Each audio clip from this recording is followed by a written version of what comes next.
What's up, you guys? So today, I just finished the first season of Your Friendly Neighborhood Spider-Man, the latest Disney Plus show, the latest Marvel animated show.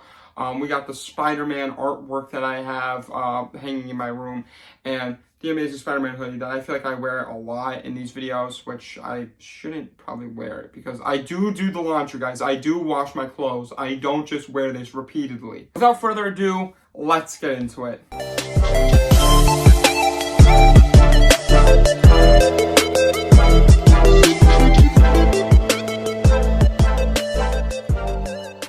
Like always, I'm going to keep my thoughts non-spoilers, then I'm going to have a spoiler section in my overall thoughts. Now, getting into my non-spoiler review, I believe this is a non-MCU show. This show is 10 episodes long, it's animated, and there are a few things that are connected to the MCU, which originally we knew that this was supposed to be freshman year Spider-Man, which was supposed to be Tom Holland's Spider-Man through his freshman year in high school before Civil War. That got changed, however, which is probably for the better because the amount of villains that were in the promotional art and the amount of villains we saw within the show wouldn't have made sense. So this is kind of like a mirroring universe out there that's basically taking place the same amount of time. There's some scenes that, like in Civil War, where instead of Captain America or instead of Iron Man that Tom Holland sees, it's Norman Osborn. So this show's basically a mirroring universe, so I guess it's kind of connected to the MCU, but not really. It's like more of like an Elseworld type of situation, more like a what if type of show. Now, I just very much dislike What If. I saw the first season. I liked season 1. I saw half of season 2 and I just couldn't get into it. And going into this, I was very skeptical. Even seeing when it was freshman year, I was like, I don't know. I don't like the animation style. I saw a few episodes of X-Men 97, but I never really got hooked into the animation like Marvel shows, really. So watching this, I was very skeptical, but man, I was hooked and I saw the full thing, and that's why I'm reviewing it right now, because I was actually very excited to see every episode. We clearly see it's Spider-Man on his adventures from the start when he gets bit by the spider, which in this reality, it's kind of different. He's bit by a spider from another reality. He gains his powers, and there's like this whole kind of time travel aspect to how he gets it. It's weird. And then he basically fights villains like Scorpion, which we know, and obviously Dr. Octavius shows up here, and I think like the 4th episode around there. And there's like a good amount of villains and a lot of teases to villains. So obviously he gets the Stark internship, which, not Stark internship, sorry, Oscorp internship, which he actually does get. And there's 4 characters, 1 girl's from Wakanda, and there's one guy who I won't say who he is, but he is a very cool character in the Marvel Comics. I'll get to that in my spoiler review. And there's one more person, I forget who they are. But they're all doing their thing. And then, obviously, Peter Parker is taught by a person that's really cool, a scientist that I really like, which we'll get into, because that's, again, I think it's a spoiler, but that's a possible villain that leads up to that. That could be a villain, because it is, I think, reported that this show is going to get 3 seasons, which is really cool. I'm very excited for that. And then by season 2, there's a few things that happen throughout the show that kind of lead up to the whole reality of the show, with kind of like an Iron Man situation, but instead it's not Iron Man, it's someone else. But in this universe, there are superheroes. There's superheroes with Captain America shows up, Iron Man's there, Doctor Strange show, and like they talk about things like the Accords, oh my gosh, what is it? In Avengers Age of Ultron. But you know what I'm talking about. The Accords that happened in Civil War that we still talk about to this day. I really like Spider-Man, but my main focus was actually on the side characters, like Lonnie Nelson, I believe his name is. Maybe I'm butchering that, but obviously he is the Tombstone if you read the comics. Now, watching the first 2 episodes, he's a smart student, and he's great at football, and he's teaming up with Peter Parker for a lab, and I'm like, this is actually a very interesting character. I was like, wow, because like honestly, I didn't know it was Tombstone until I have a Marvel encyclopedia, so after watching a show or something, I'll read into it, look at who they are. I saw it was Tombstone, and I was like, wait, I know who Tombstone is. Very surprised to see that he was Tombstone. And we see kind of later on, he's going home and it pans from Peter Parker to him throughout the remaining episode. I forget which one it was. And he gets like racially profiled twice within the show, and I'm just like, wow, I wasn't prepared for this show to take or take themes like that. Where like a cop kind of stops him by and drives by, gives him a weird look. Mother and a child that were white when it's next to him on the subway. And mind you, this guy's like the quarterback of a football team, very smart, gets high grades, nothing really wrong. And then goes home and he's a great son, all this stuff, except his brother gets caught up within like a gang.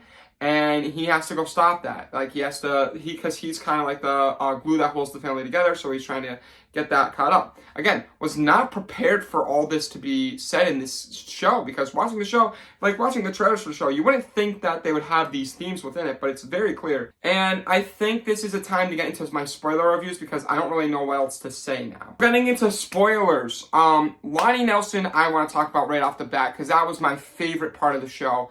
Lonnie Nelson was fantastic. I feel like that's not his last name. I'm going to just refer to him as Tombstone. So basically, he goes to get his brother out of the gang, and in replace, he has to join it.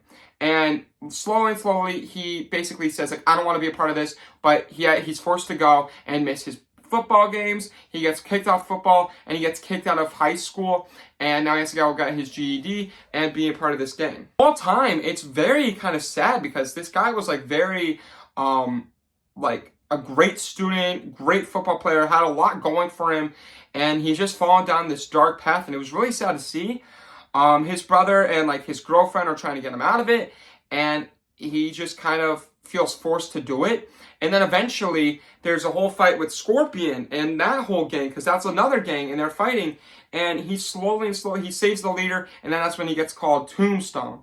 And slowly he gets to like want to be a part of the gang, and he goes like, this is my family now. The big guy leaves, the main leader, at the end of the last episode. He leaves, and like he comes back and he goes like, all right, well, I guess I'm the leader, I'm Tombstone.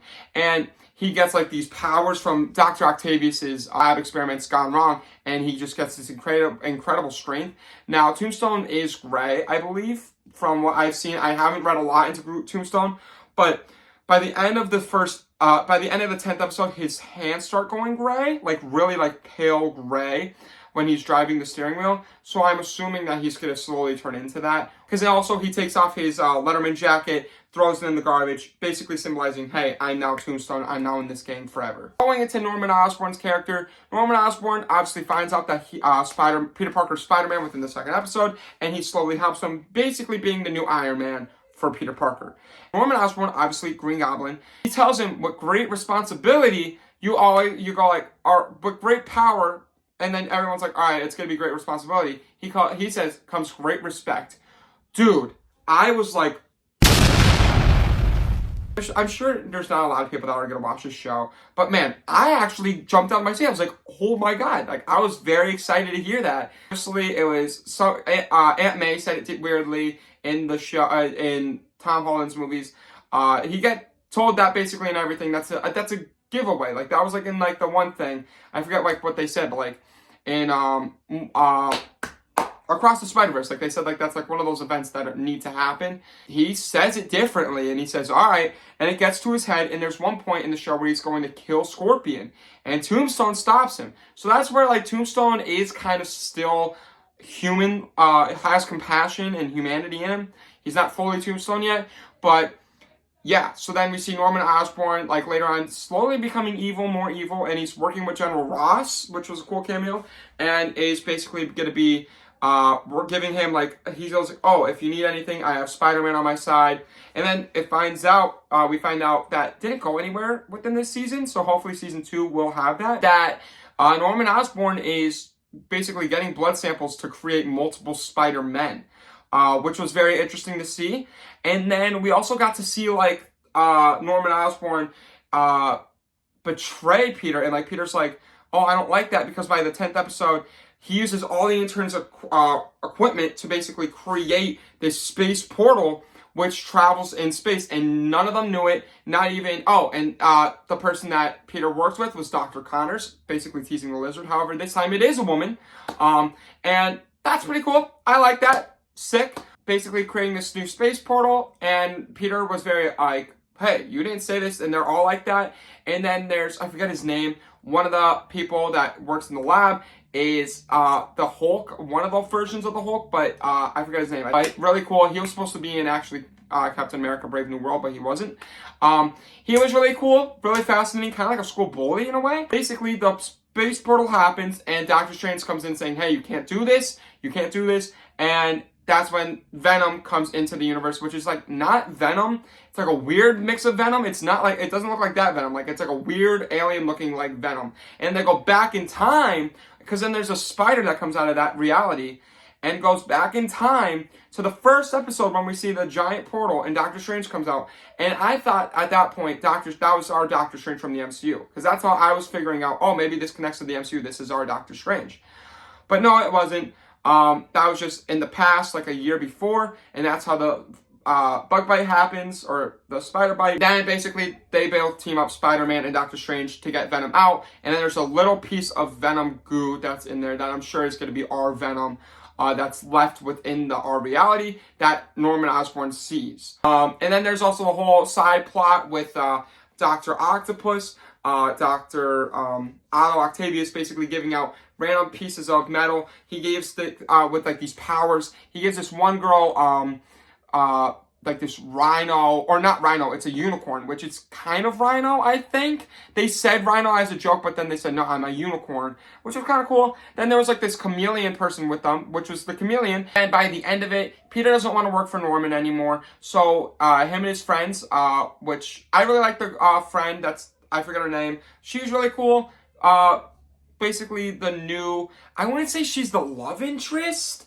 Maybe she is, but I like kind of, so it's like him, Harry Osborn, and her, kind of like the Harry, Peter, and MJ, but not MJ. But I really kind of want to, like, obviously I don't want to ship anything, but if there was to be a relationship between like a love interest, I like Harry and her together, because there's a few scenes with Harry and her kind of just vibing, becoming friends, but like, I don't know, they seem really nice together, they seem cool. I just don't really think this is the love interest for Peter Parker, if she even rolls that way. We don't know, and that's fine. If she doesn't have to be that. It's okay. I'm not saying anything. She doesn't have to be a love interest. She can be a friend. There doesn't even have to be a love interest. But yeah, so that's really cool, and they basically start their own company to get a bunch of interns like that they were that age. They got like Lonnie declined it. They got all the people, the Wakanda girl, the one girl, and then they asked that Hulk guy, who's not the Hulk yet, but he actually is laughing, declines it, and he's working for Oscorp. So it's kind of you're slowly seeing that he's kind of like a bad guy, but not really. And then this is the scene that I was very surprised about, and I'm very actually excited and curious to see where they continue with this. They have a scene where Aunt May goes to prison, is visiting someone in prison, and you don't know who it is, and they come out, and I was like, is this like Uncle Ben? But then I remember in episode 1, they said Uncle Ben died. So I'm very confused, and then all of a sudden he says, how's my son? And shows a picture of Peter, and pans to his face, and he looks like Peter, but older. Dude. Huh? I'm so confused. I was like, I'm so lost. So this kind of reminds me of the deleted scene from TASM 2, where he comes back and then Peter's like, why did you do that? Why did you do that? Yada, yada, yada. But he's in prison, which I wish they kept that scene in TASM 2. It would have been so good, bro. But hot take, TASM 2 would have been the best Marvel or superhero movie if Green Goblin wasn't in that. It's pure facts. But yeah, that's pretty much the show in a nutshell. So I really liked it. I can't think of anything else that happened that was groundbreaking, but the visual style, it was okay at first, but I slowly grew into it a lot, and I really like the web swinging scenes, perfect looking, and I really like the score and the theme song. The theme song was okay, pretty cool. So here are my overall thoughts. How I'm gonna do TV shows, because I think I did this for Loki. I do it basically by the episode, divide that, and I get my overall score. So I'm giving this show a 74 out of 100. Very high show. That's a high 7 out of 10. 1 point away from being an 8 out of 10. I think this show was very good, and a lot better than the shows that the MCU produces and puts out. I think this is one of the best animated shows that I've seen within the Marvel like animation studio, I guess. I think this is a lot better than like Echo, Hawkeye, Falcon and the Winter Soldier. I actually had a great time, and it just sucks because not a lot of people are going to see it. But yeah, really fun time. So let me know what you guys thought in the comments below. If you like this video, make sure you like it. If you really like it, make sure you subscribe, and make sure you ring that bell for future videos like this. With all that being said, thanks so much for watching, and have a friendly neighborhood Spidey type of day. This is out. Peace.